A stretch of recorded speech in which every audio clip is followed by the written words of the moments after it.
Our next unit, we're going to focus on Romanticism. This is about 1800 to 1850. Really, it started before 1800, I would say, the later 1700s.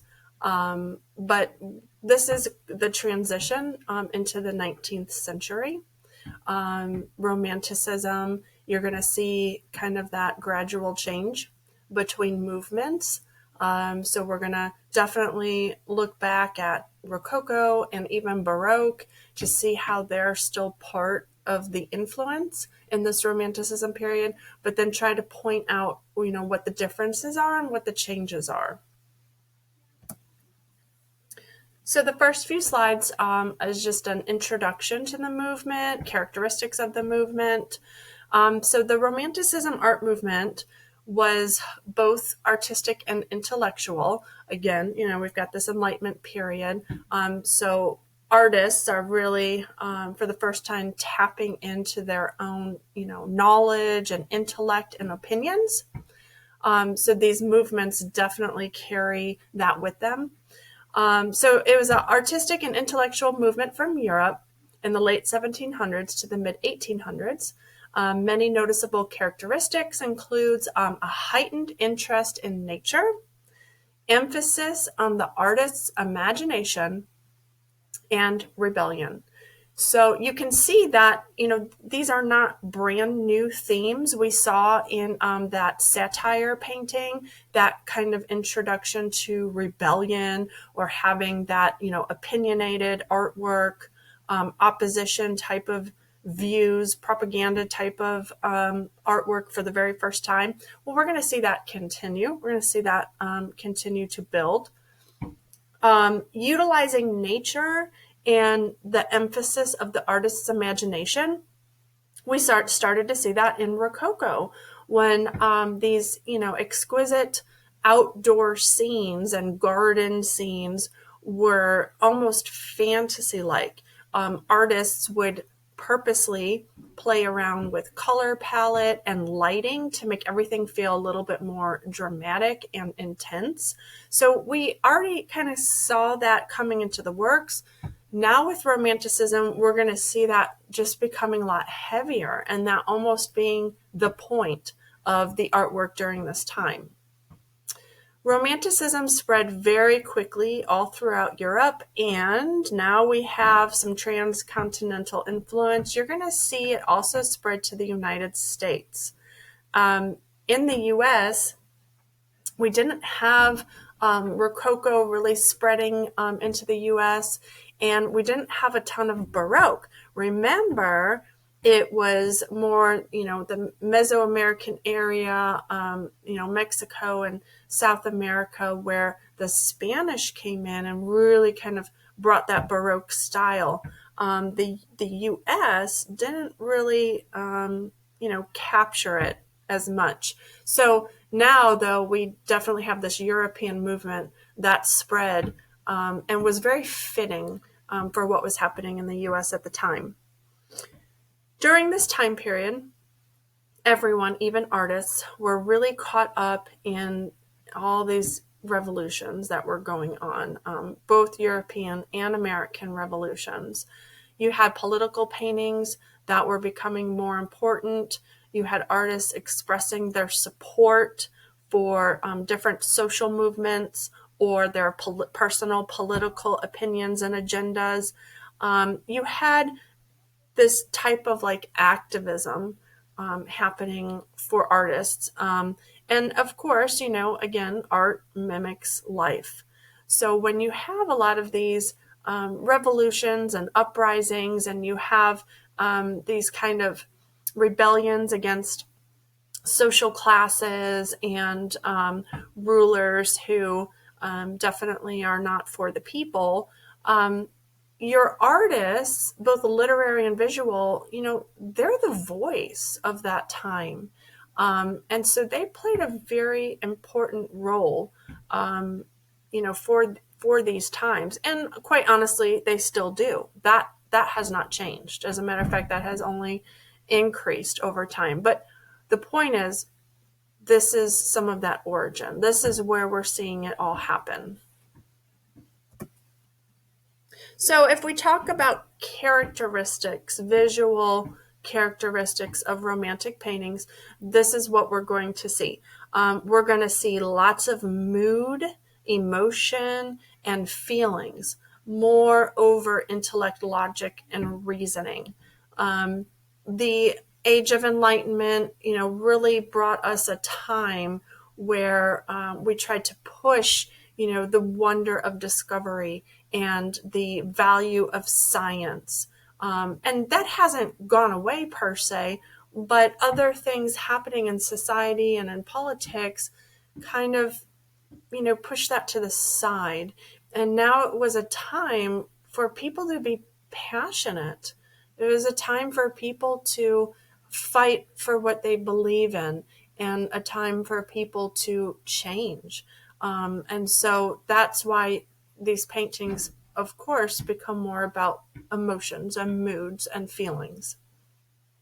Artists would express an emotional, personal response to life instead of restraint and universal values and virtues from neoclassical.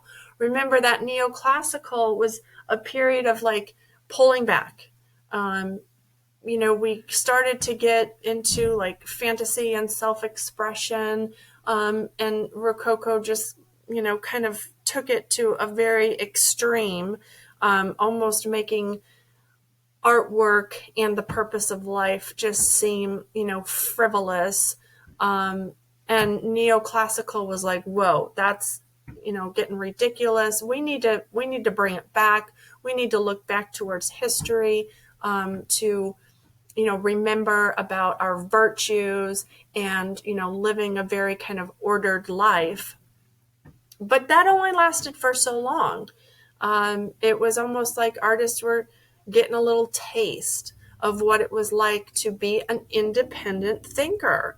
And, that revival of the classical movement could only last so long. So now we're seeing a break from that again. Mood lighting, you're still going to see that exist. It's not as dramatic as that spotlit Baroque style, but you're still going to see it. It plays an important part. Landscape and beautiful, peaceful beauty is a common subject matter. Again, we get back to that Rococo from that.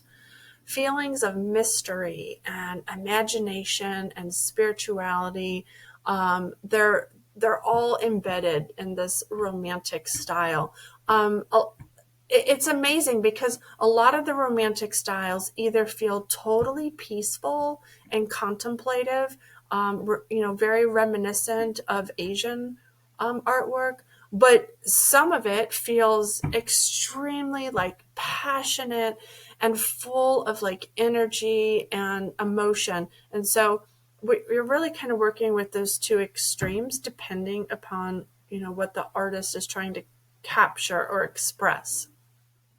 You're going to see that brushwork is much looser and less precise, especially when looking back at that neoclassical period when it was about, technique and order and perfection. Now that's not the focus here. To be quite honest, you cannot be a passionate painter if you are overly concerned with painting perfectly and precise. Because then what happens is you have artwork that is very technically impressive, but there's no heart to it. There's no evidence that the artist was here. And we're going to start seeing more of a push that loose brushstroke becomes a recognizable style. You can tell one artist from another just by recognizing their brushstroke. It's not hidden anymore. It's not blended to perfection. It's allowed to remain almost this expressive moment. You're going to see a lot of soft, ethereal edges, lots of foggy and misty atmospheric effects. You're going to see that the color palette is very limited. It's subdued and muted. We do not have that bright pastel-y rococo palette anymore. And just like Baroque was a very muted and limited color palette, but it seemed very reminiscent of the same color tones. We're going to see different palettes. We're going to see different colors going together, but still limited. Only working with maybe 3 or 4 different hues in the whole painting, but not your typical brown, black, and red. Okay. We're going to see plein air painting, which within the next few movements, you're going to see that become more and more popular. Plein air painting means that you are painting on site. That is new. Plein air painting used to be what was considered, that was the sketch. So if you wanted to go outside and paint a landscape, or if you wanted to paint a landscape, you would go outside, you would look at your landscape, you would paint it and draw it very quickly as kind of like your snapshot, as your photograph. And then the artist would go into the studio and then spend 3 weeks repainting that landscape or that building or architecture or whatever the subject matter perfectly, right? Now what you have happening is painters are going out to the site, and they are painting it right there while they're looking at it and calling it finished at that point, and not taking it back to the studio and spending 3 more weeks on it. Okay. So they really were these, snapshots, these moments, these photographs. And of course, because we're painting in that way, we're painting much quicker and looser, and those brush strokes are less refined, but finding its own, beauty in that. You're going to see that subject matter is definitely about, humanity and a promotion of justice. That's where a lot of the passion in the subject matter comes into play. So I have here 2 romantic paintings that are not from our 250. So these paintings come outside of our AP books. And on the left here, we have a painting called Evening Landscape with an Aqueduct. This is by Theodore Géricault from 1818. It's an oil on canvas. And on the right, we have The Death of Sardanapalus by Eugene Delacroix from 1827. It's also oil on canvas. So these 2 I picked because they're both romantic paintings, very much so, but really different subject matter. And I think that this is the type of keen eye that you need to have when looking at romantic art. So on the left, we have, landscape, and on the right, we have almost this, this kind of battle, this chaotic kind of takeover in battle that involves, human figures and pain and suffering. So very completely different moods and feelings, but we can agree that the moods and the feelings for each painting is very significant. It's very prominent and very noticeable and very heavy. So focusing on the Géricault painting on the left, we have this landscape that is almost fantasy-like, okay? We know offhand that it's not a real place. Let me take that back. It is a real place, but that's not exactly how it looks. Everything is a little bit more dramatic. The colors are dramatic. The lighting is dramatic.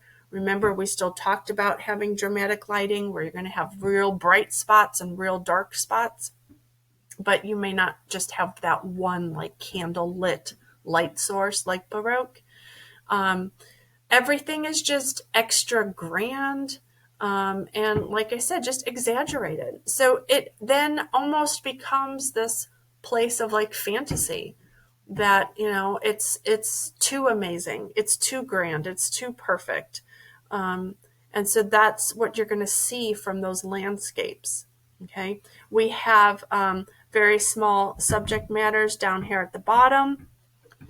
This is where that, Asian influence comes into play, because the landscapes are just that. They are about the landscape. And the people are in there, honestly, just to serve the purpose of showing how insignificant we are.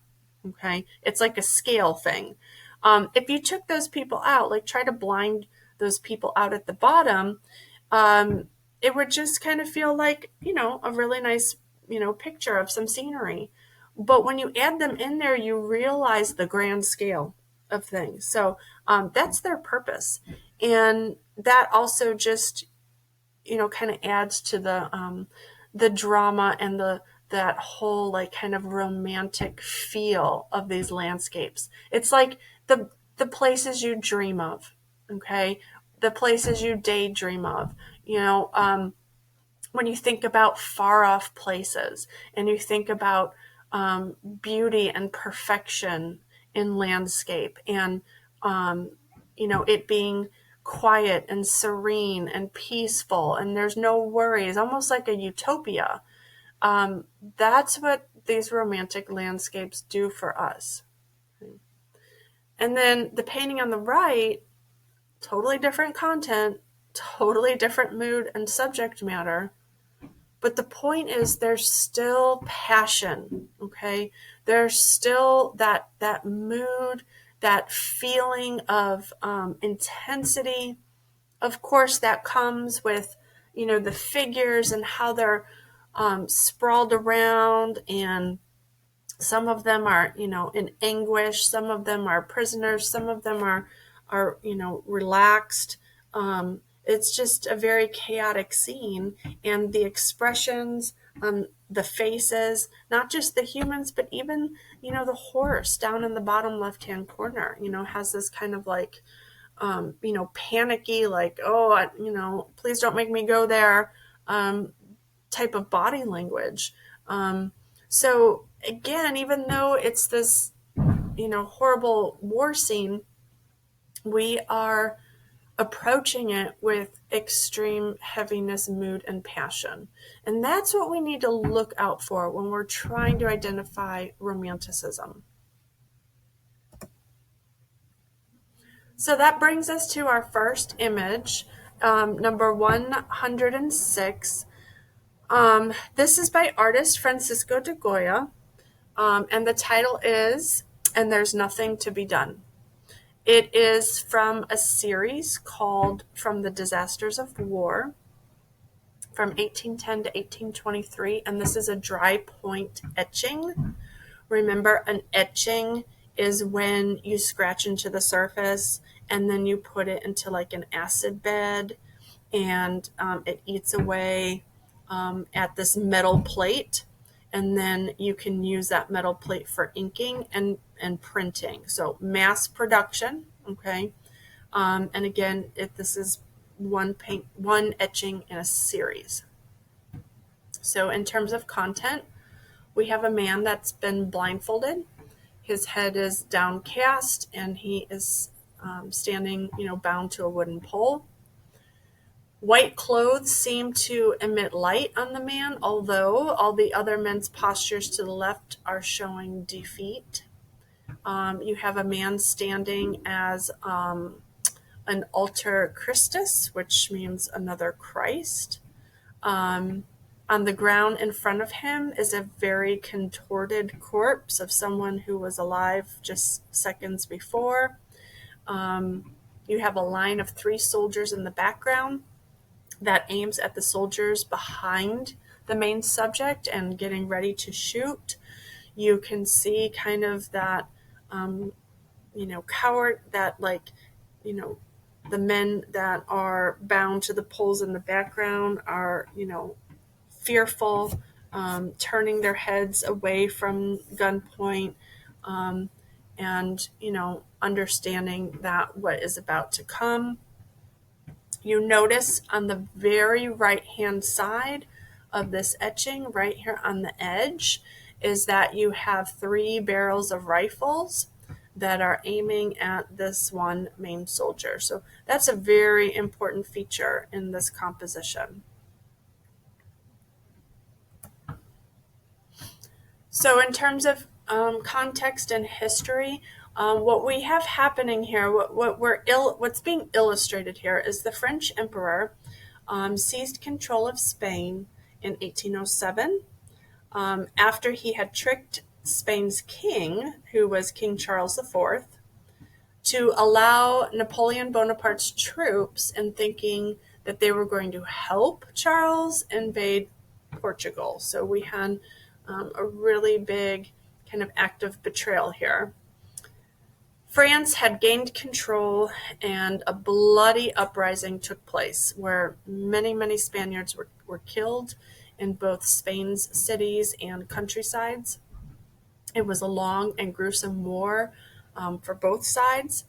And de Goya, the artist, worked as a court artist for the French king that took control.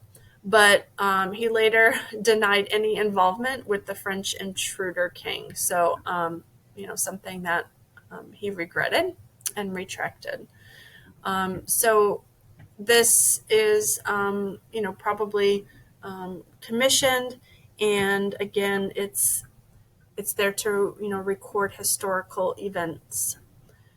In terms of form, we have, we're dealing with black and white, and how the placement of black and white can create different values. So what your eye notices is the real dark spots, like here in the hair and in the background and in the land a little bit. That's where the marks are really, really close together.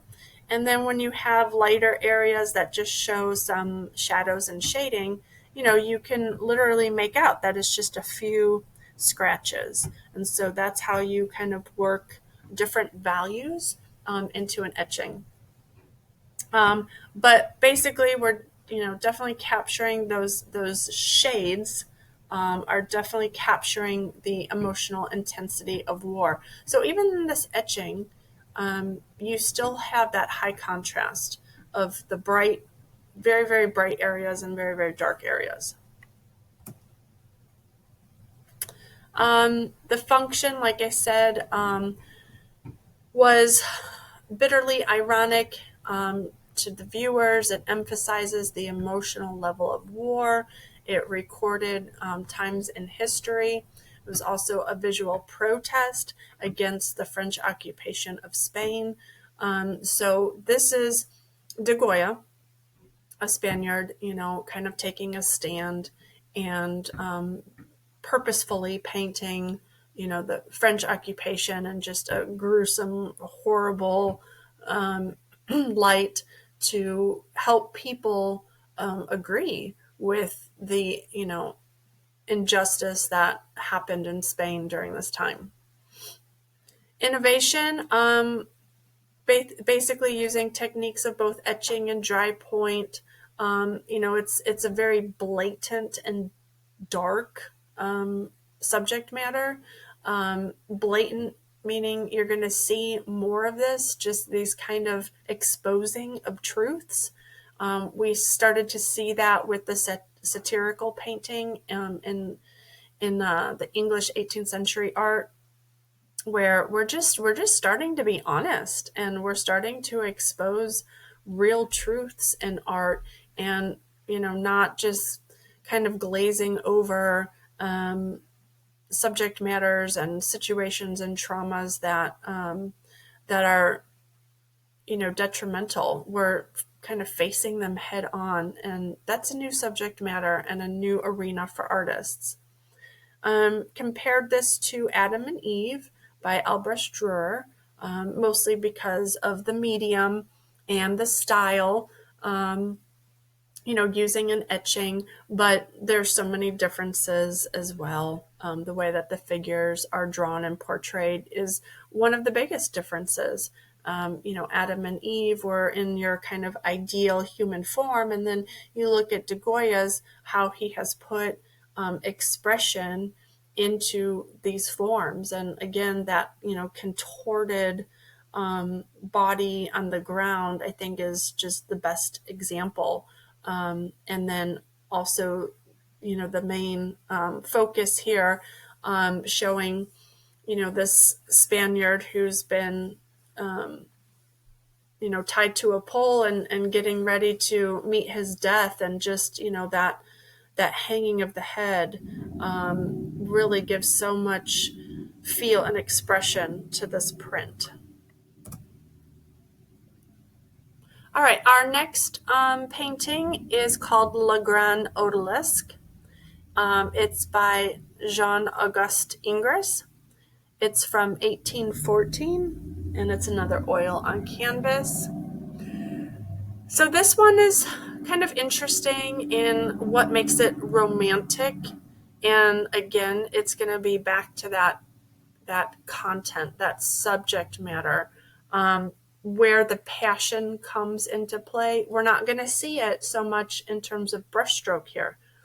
When we look at this painting, we're feeling almost that classical technique, of that chiaroscuro and that very controlled paintbrush, that really refined, look and technique. You can see, extreme details in, the folds of the fabric and in the contours of the body.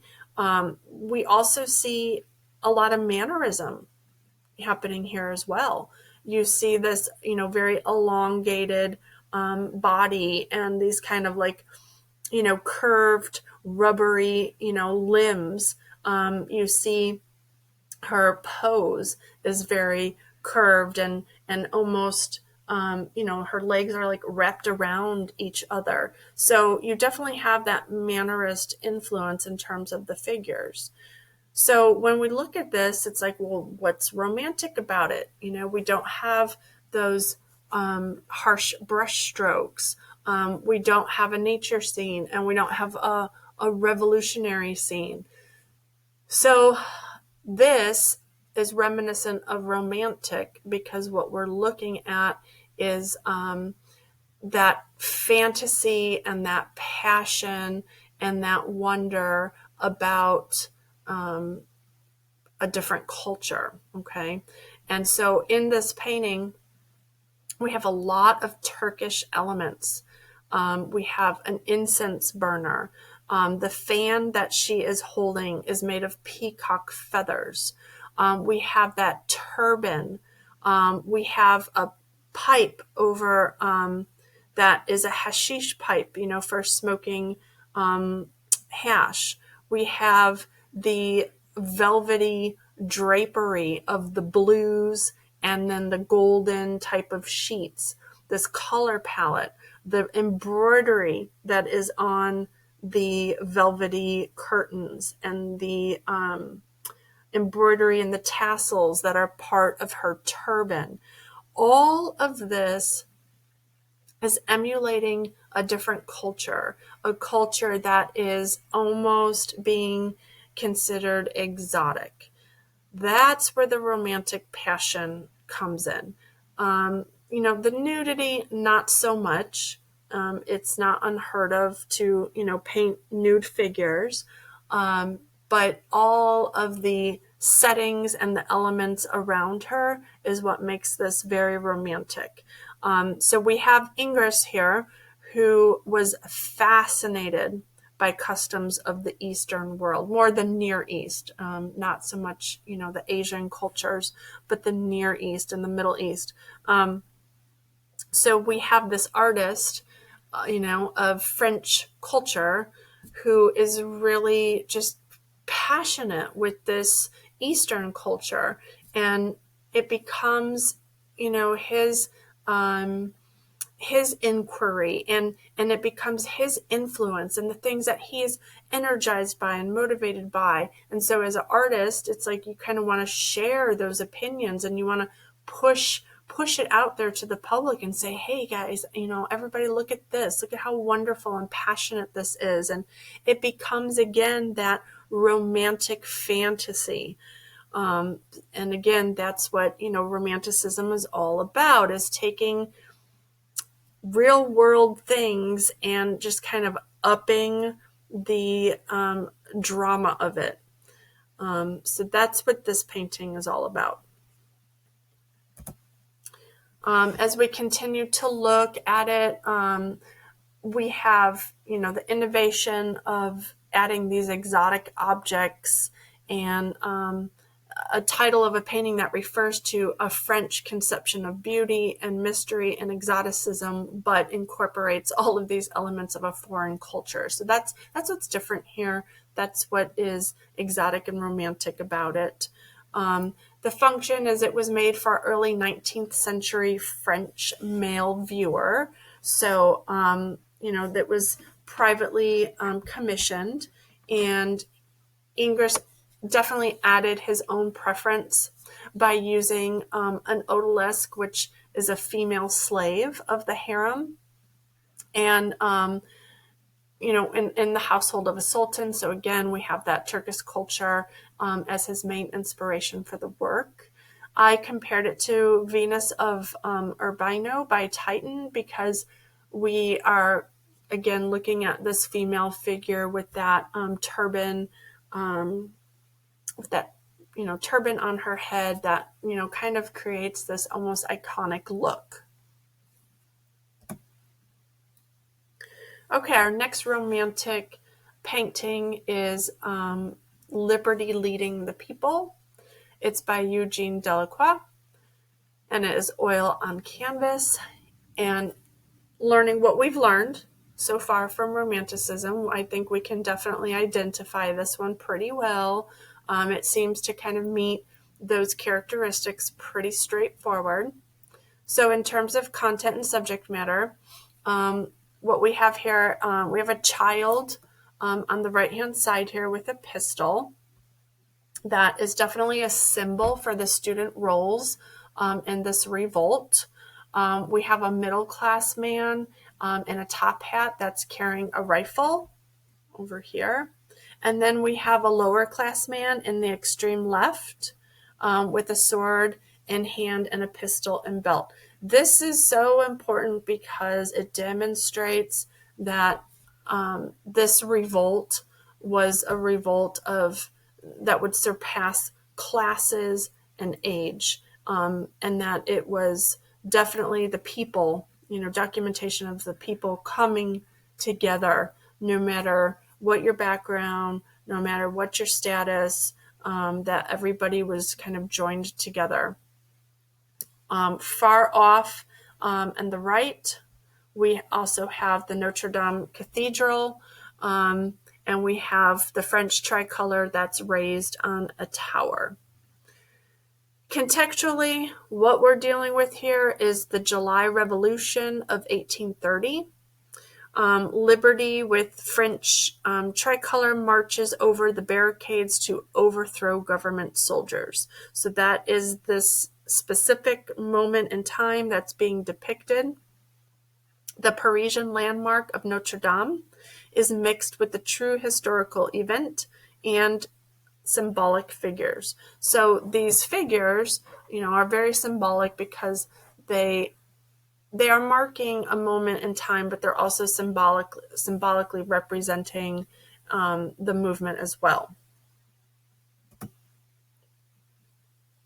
In terms of form, we have a limited color palette, but something that, is definitely emulating national colors. So we have the red, the white, and the blue that echo throughout the entire painting, not just here in the flag, but throughout the entire painting. Within the sky, you can see blues and yellows. The people, you can see blues and yellows. And then a lot of the different values of yellows and tans throughout, basically keeping it to a very tight palette, but with that national color palette.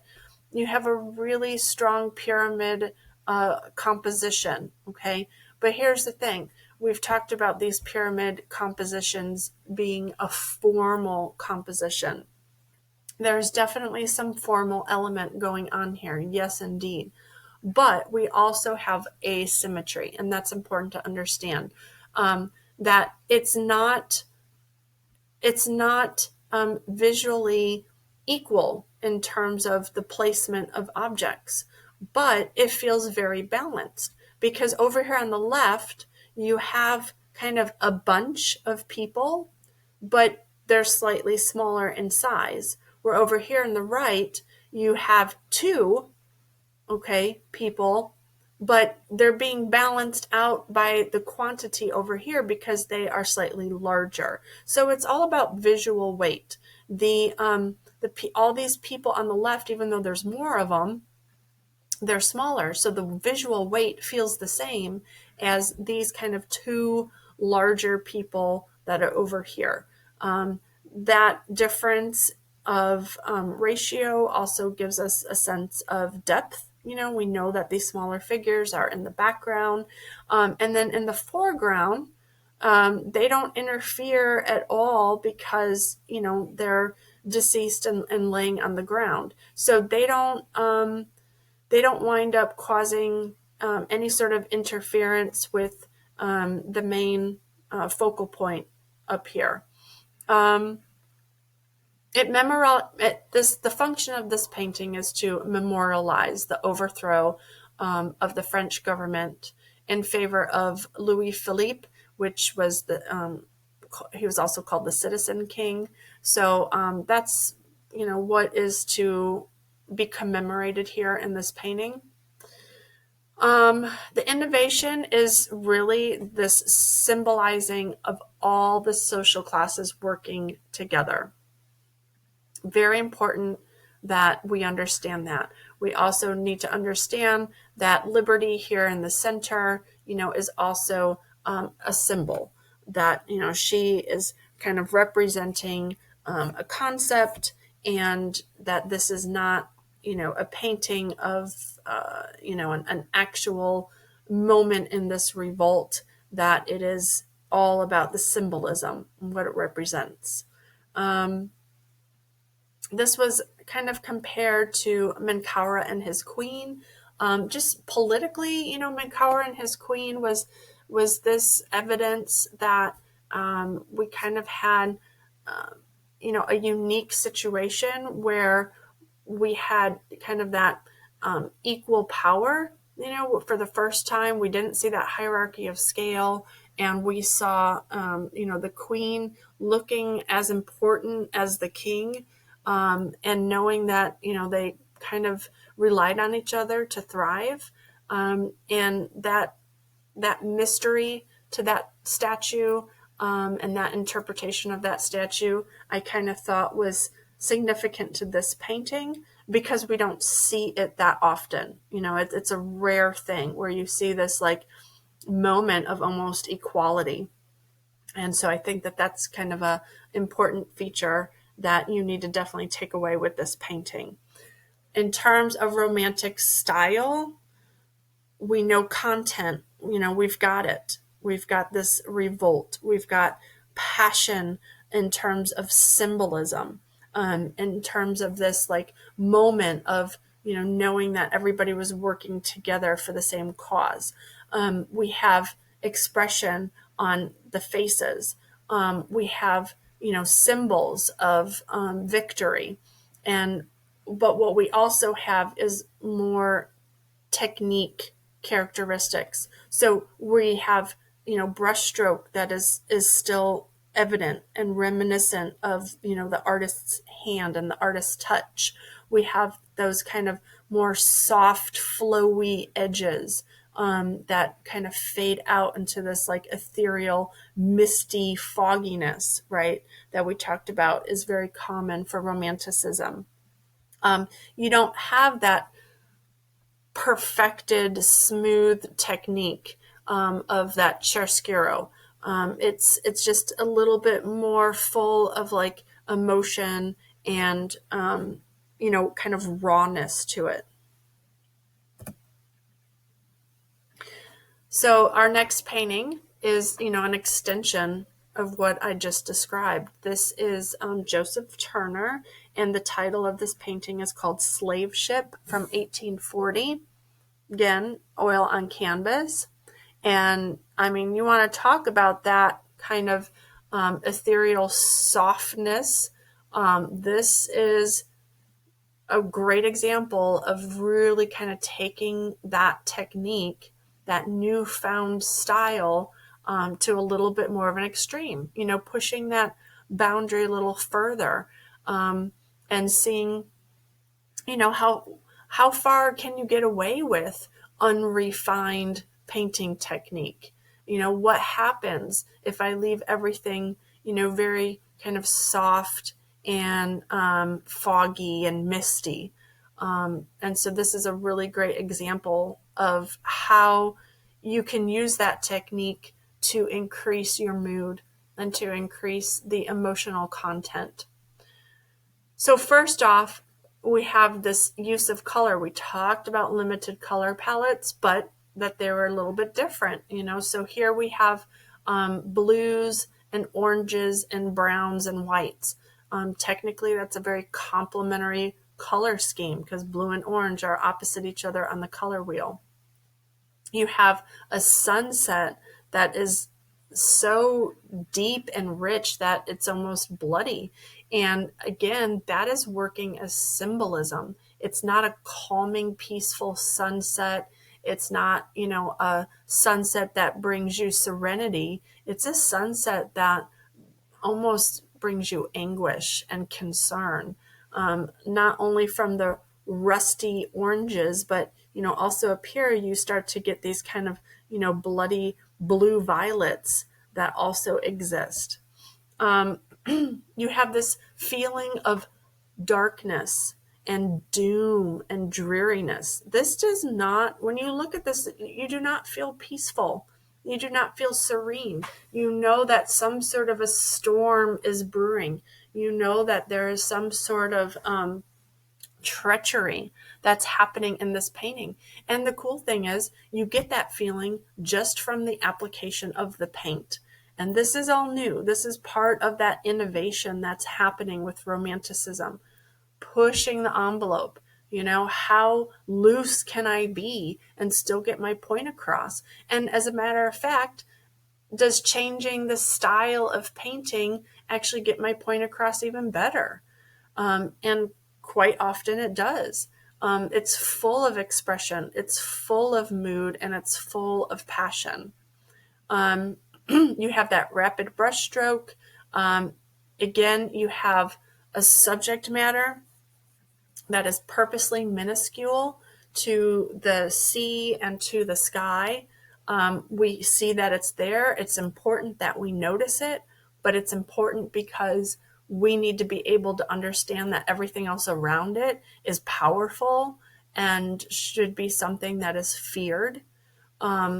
Its use of sublime also enhances that dramatic effect.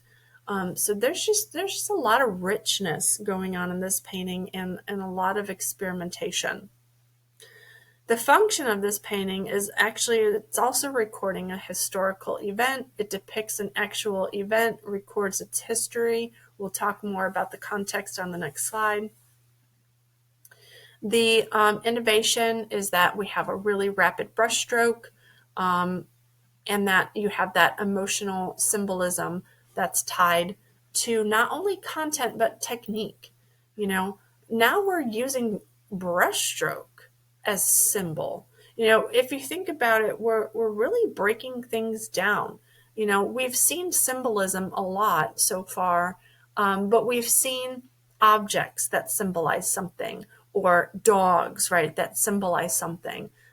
It's always been a thing that symbolizes something, that we can interpret and understand.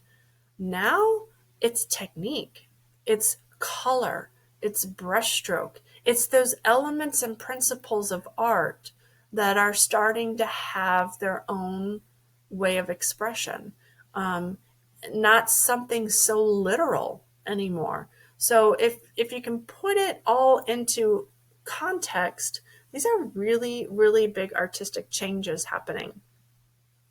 In terms of comparison, I felt it had to be compared to The Great Wave by Hokusai. Again, in terms of content. Definitely not in terms of form. Completely different styles, completely different approaches, but a very similar idea of the power of, the ocean and the sky and the insignificance of man.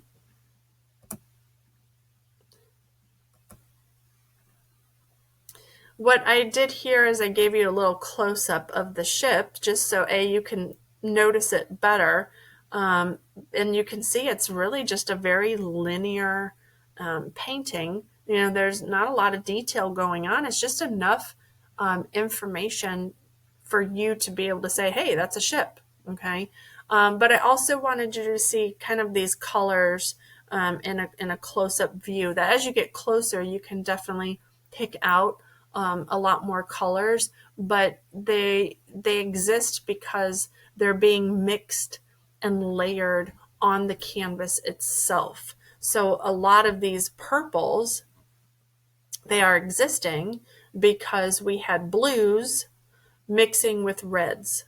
And when you mix blues and reds together, you get purple hues. Okay, so that's that activeness of brushstroke. When you're laying down different blues and then next to it you're laying down oranges and reds, and both those paints are still wet and they start to blend and mix together, you get other values, okay, other hues.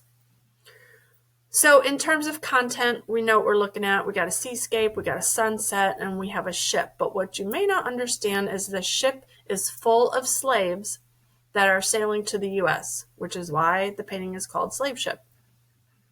In terms of context, what we have here is this painting was exhibited at the Royal Academy in 1840 alongside an excerpt from one of Turner's poems.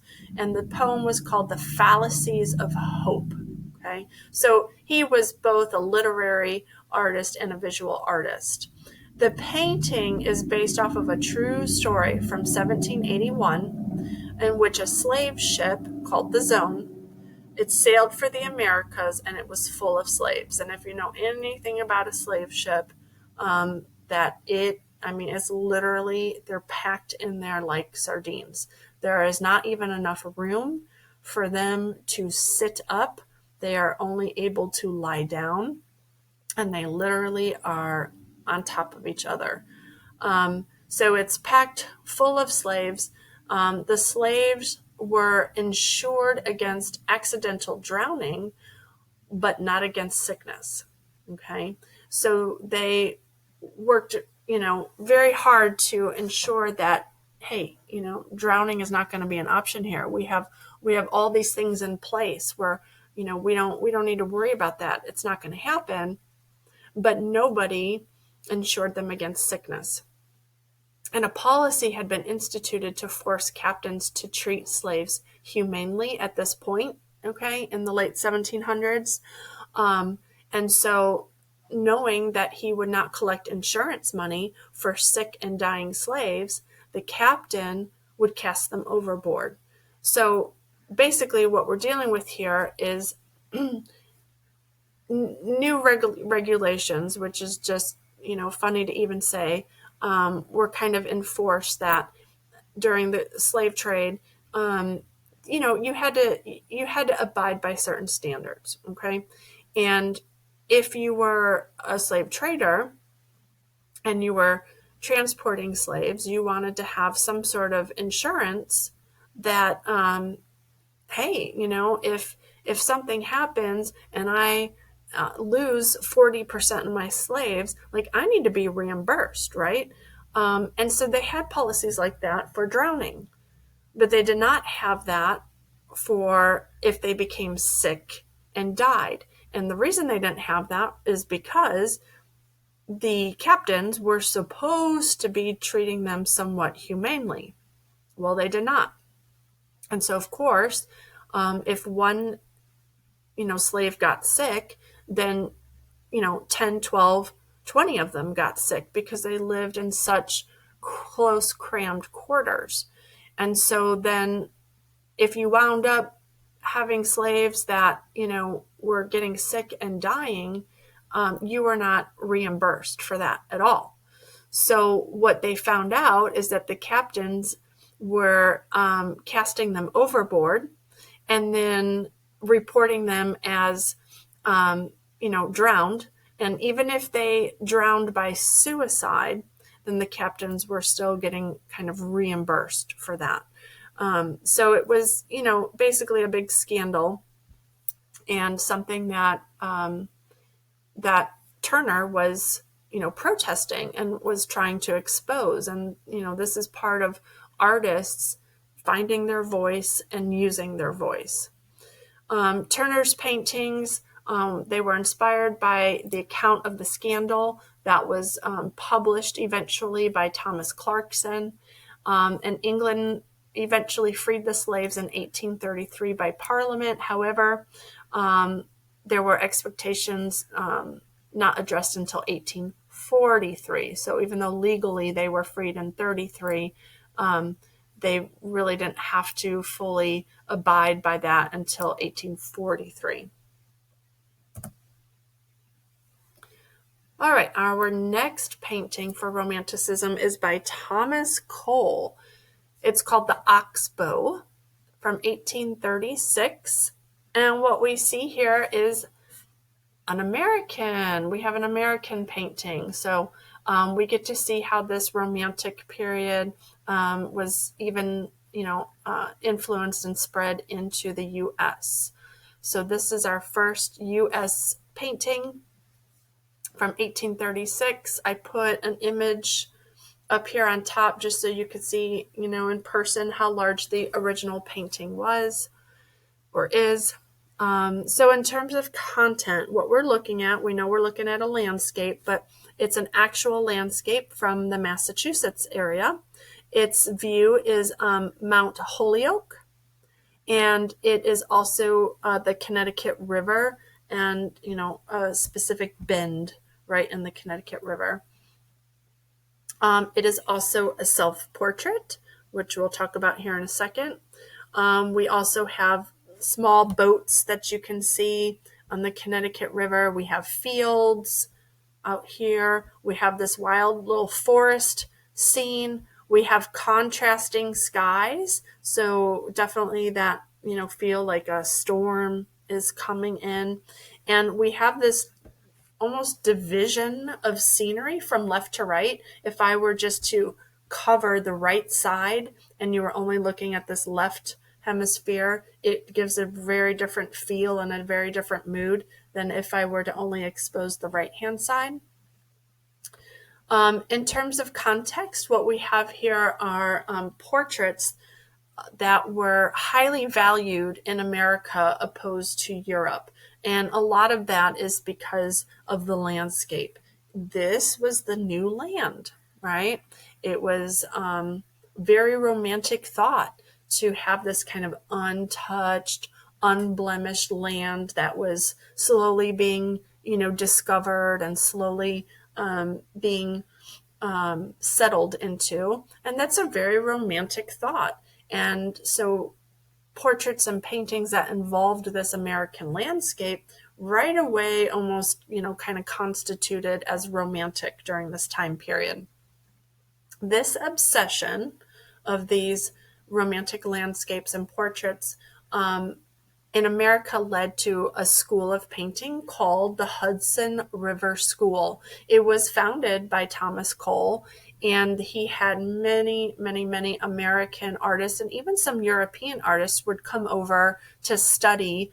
But, we talked about these academic schools of art, and, they were only becoming more and more popular at this time as artists were able to investigate their own styles and techniques. You would see more of these schools pop up. Hey, come paint in this style, learn how to paint from this artist, and, artists kind of sharing discoveries and techniques. I mean, they had the freedom to do this at this point.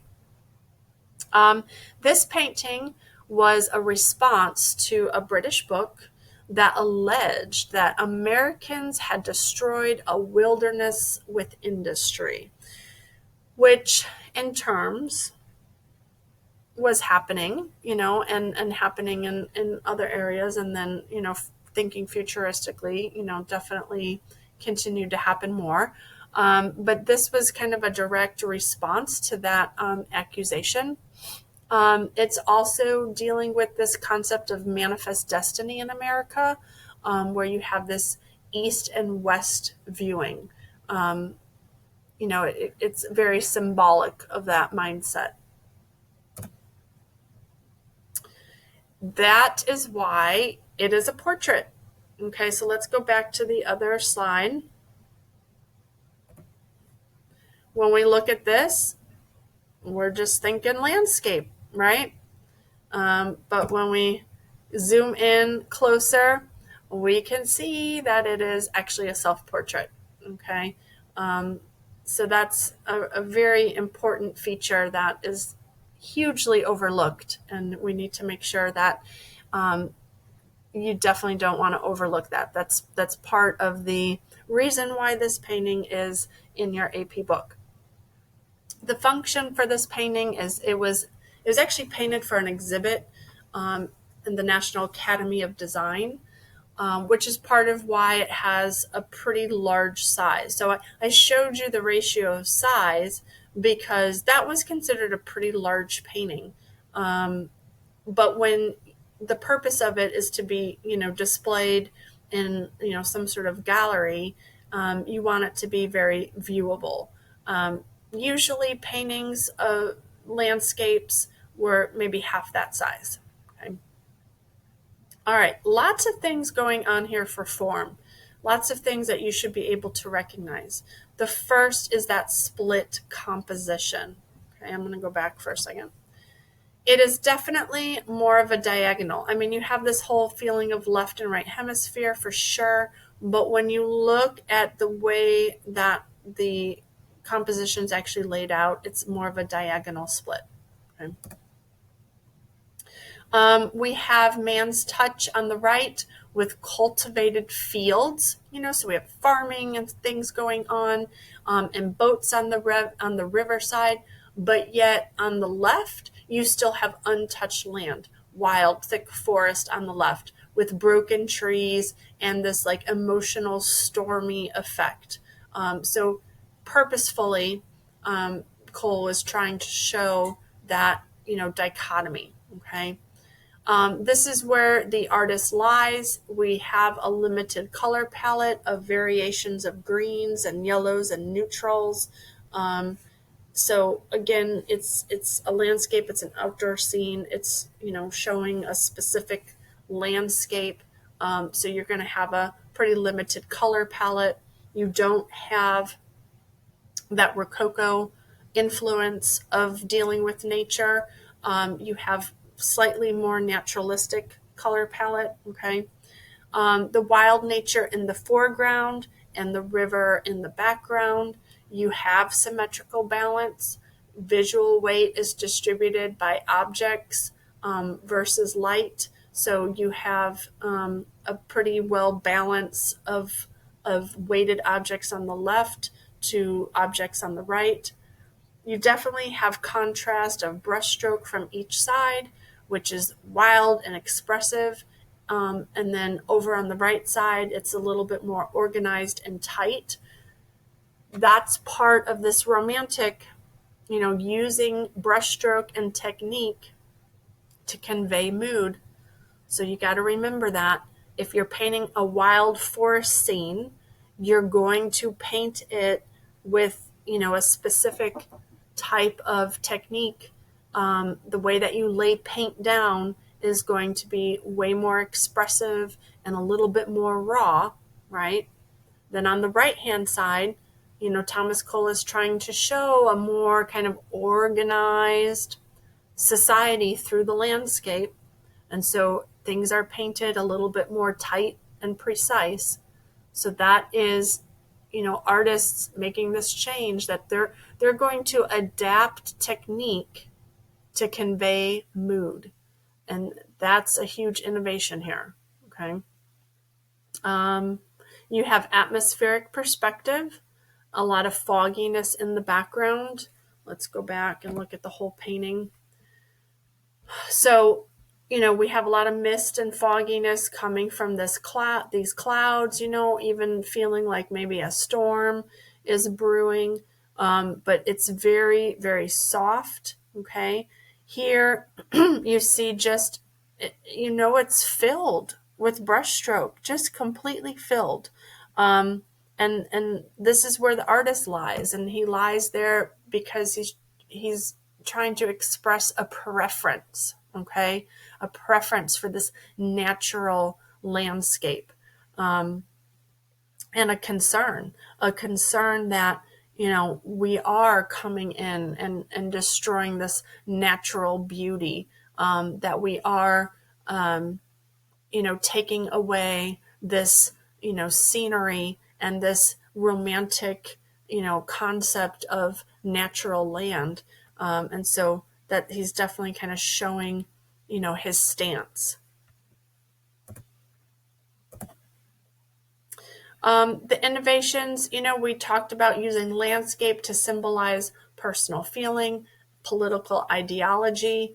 Again, we're getting away from those obvious symbols, okay? And we're trying to embed symbolism in other ways. We're trying to just be more creative about how we think and what our opinions are, and not just be so robotic and obvious and restricted. I put in here a close-up of the right hand side, so you can definitely see that it's much more organized and controlled scenery, because of course you have almost like these geometric divisions, right, of crops and fields. But that content alone is not just what makes it feel more controlled, but the approach to painting. The fact that we have trees that are very organized because, it's been clear cut, that this land has been cleared off for people to farm and reside. And so, these are just kind of the chosen trees that have been allowed to stay. So they're very isolated. Everything is just extremely controlled. In terms of comparison, I definitely felt that it could be compared to Fan Kuan's Travelers Among Mountains. Just when we're definitely looking, let's go back, kind of at this beautiful sky scene. This left-hand side is really what helps me feel more like Fan Kuan's. I mean, a couple things. The compositional breakup reminds me of it, but this type of vertical softness from nature, and then also, in Fan Kuan's, you do have your foreground being very kind of structured, and the background being extremely loose and soft. And I feel like we have that same kind of contrast of depiction as well. This is a really great little short little video that is a great description of this painting as well. Goes into depth a little better, allows you to see some details a lot better than my slideshow. So I really recommend that you take some time to watch that. And that is actually where we get to leave off. So Romanticism was kind of a big little unit here. We had, more paintings in this than we do in our upcoming ones. But I think it was important to understand how that romantic painting can take many forms. And it's tricky to try to be able to, recognize it, but at least you have some practice now. We know what techniques to look out for. We know what subject matters to look out for. And we've also been challenged, when we have a painting that looks very classical, how can it be distinguished as romantic when it looks very classical? And we were able to learn that, that was from subject matter, and having this kind of, passion and this wonder and this connection to a foreign, culture. So that romanticism can take many different forms. It's important to try your best to recognize what those are. Some are going to be easier than others, but we have to try our best.